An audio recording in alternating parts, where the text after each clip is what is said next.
Praise the Lord. जय मसीह की। परमेश्वर का धन्यवाद करता हूँ कि जिस परमेश्वर ने एक अनुग्रह दिया है और एक बहुत ही सुंदर समय दिया है। हम आगे बढ़े उससे पहले आओ एक प्रार्थना करते हैं। हे हमारे जीवित और पवित्र ईश्वर पिता,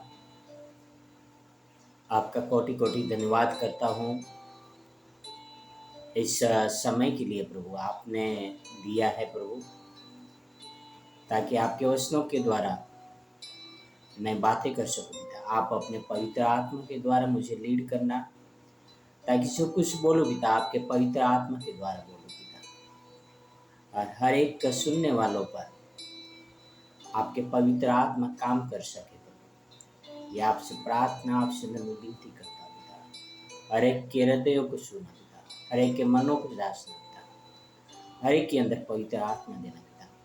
ये आपसे प्रार्थना, आपसे मैं विनती करता हूं पिता। धन्यवाद यीशु मसीह के लिए, आपके पुत्र के लिए और आपके अनुग्रह के लिए पिता। यह सारी प्रार्थना मेरे उद्धारकर्ता, प्रभु का प्रभु, राजाओं का राजा यीशु मसीह के नाम से करता हूँ। आमीन, आमीन, आमीन। भाई और बहन और मित्रों, यीशु मसीह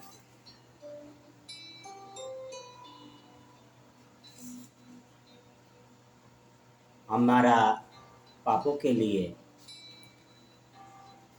क्रूस पर बलिदान हुआ। वह हमारे श्रापों और बीमारियों को उठा लेने के लिए इस पृथ्वी पर आए थे, ताकि यीशु मसीह के द्वारा हमें संगाई मिल सके और एक नया जीवन मिल सके। भाई और बहनों और मित्रों, यीशु मसीह में विश्वास करने से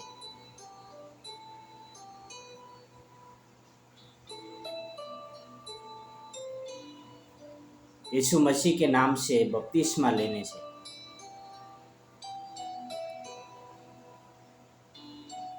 हमें उद्धार मिलता है, हमारे पापों की क्षमा मिलती है और हमें एक नया जीवन मिलता है और हमारे अंदर से दुष्टता निकल जाती, यानी अशुद्ध आत्माएं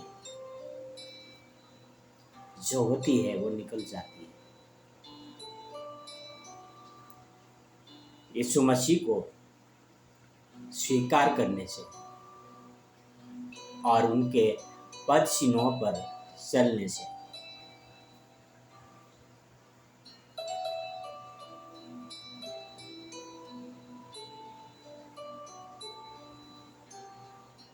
जब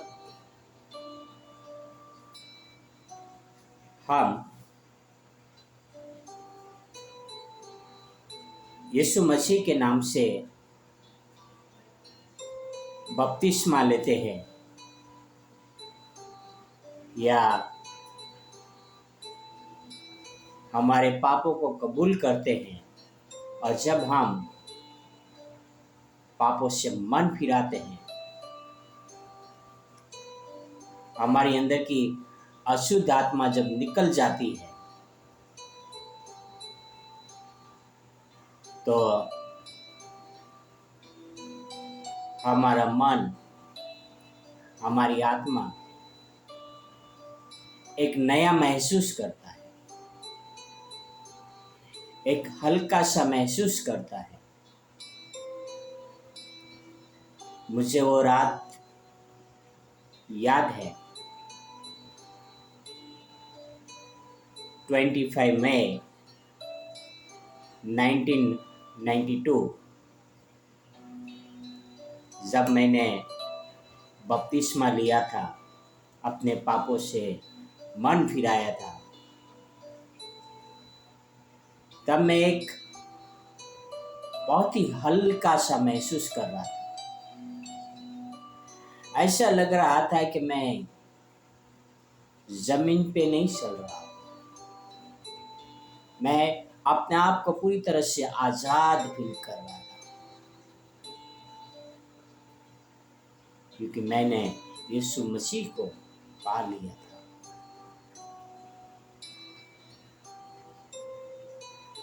भाई और भाई बहनों, जब दिन से दिन गुजरते गए,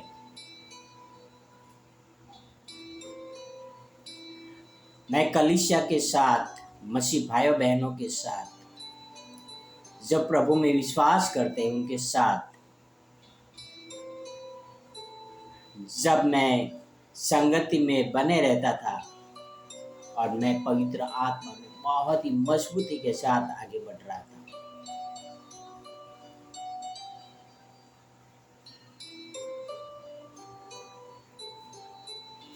और मैं बहुत ही जोशीला होकर परमेश्वर के राज्य के लिए कार्य कर रहा था।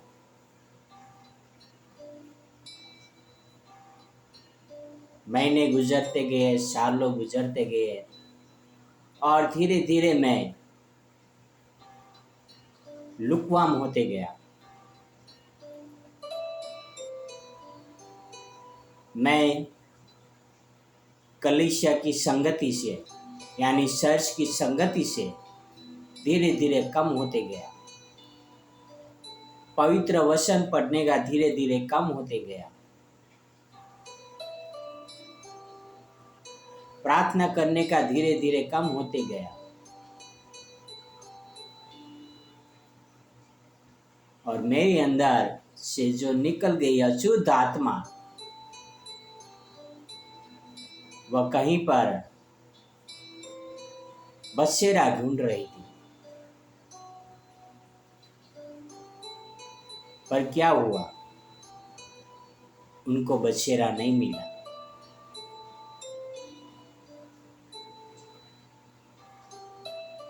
और बसेरा नहीं मिलने के कारण वह अशुद्ध आत्मा जो मेरे अंदर से निकल गई थी, उसने क्या किया? आओ हम पढ़ते पवित्र शास्त्र। मत्ती 12 में 43 से लेकर 45 तक, मैथ्यू 12 43 to 45। जब अशुद्ध आत्मा मनुष्य में से निकल जाती है तो सूखी जगहों में विश्राम ढूंढती फिरती है और पाती नहीं। तब कहती है कि मैं अपने उसी घर में जहाँ से निकली थी और लौट जाऊंगी, और आकर उसे चूना, जाड़ा, बुहारा और सजा सजाया पाती है। तब वह जाकर अपने से और बुरी 7 आत्माओं को अपने साथ ले आती है और वे उसमें बैठकर वहाँ वास करती है, और उस मनुष्य की पिछली दशा पहले से भी बुरी हो जाती है। इस युग के बुरे लोगों की दशा भी ऐसे ही होगी। भाई और बहनों और मित्रों, जब अशुद्ध आत्मा है, जब हमारे अंदर के बुरे स्वभाव निकल जाता है, तो क्या करता है? वह दूसरी जगह पे जगह ढूंढते रहता है कि कहीं बसेरा कर ले। पर हर जगह पे क्या होता है कि वो बुरी आत्मा, अशुद्ध आत्मा से भरे हुए हैं, बुरे कामों से भरे हुए लोग हैं, और उसमें वो अशुद्ध आत्मा बैठ नहीं पाती। वो वापस घूम फिर कर वापस जाती है जहां से वो निकली थी। और देखती है, वाओ, यह आदमी तो पहले से काफी साफ सुथरा है, अब मैं वापस इसमें जाऊंगी। पर वह एंटर नहीं कर पाती है। क्यों? कि आपके अंदर पवित्र आत्मा है। इसलिए वो क्या करती है, उसकी जैसी और 7 बुरी आत्माओं को लेके आती है और वो अटैक करती है। पवित्र आत्मा के ऊपर वो 7 बुरी आत्माएं अटैक करती है। और 7 बुरी आत्माएं क्या है? आपके मन को वापस संसार की ओर भटका देती है और परमेश्वर से आपको दूर कर देती है। आपको बाइबल पढ़ने का मन नहीं करने देगी, आपको प्रार्थना करने का मन नहीं करने देगी, आपको चर्च जाने का मन नहीं करने देगी।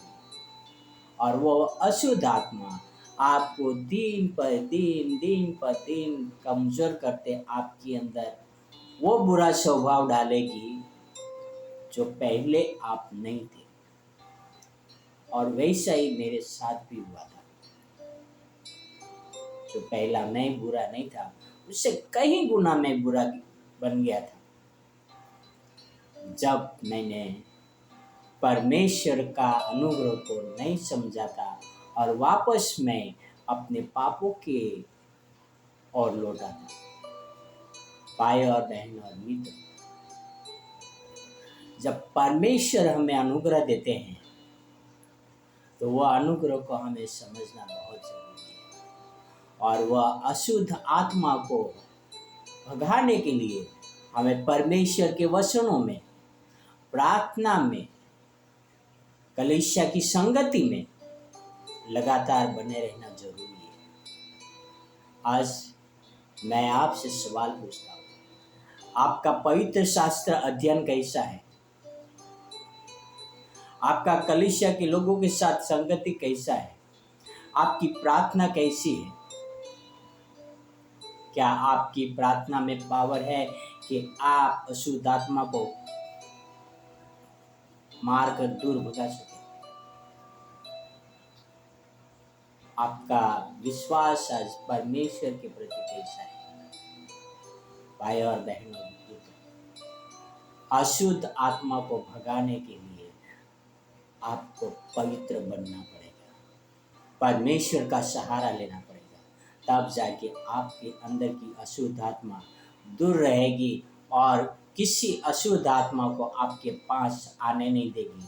पवित्र आत्मा आपकी रक्षा करेगी और आप परमेश्वर में मजबूत हो जाएंगे और आगे बढ़ते जाएंगे, क्योंकि परमेश्वर आपके साथ है। परमेश्वर आपकी रक्षा करते हैं।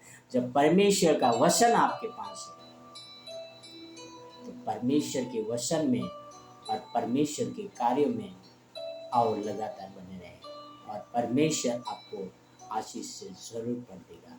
God bless you. Have a wonderful day.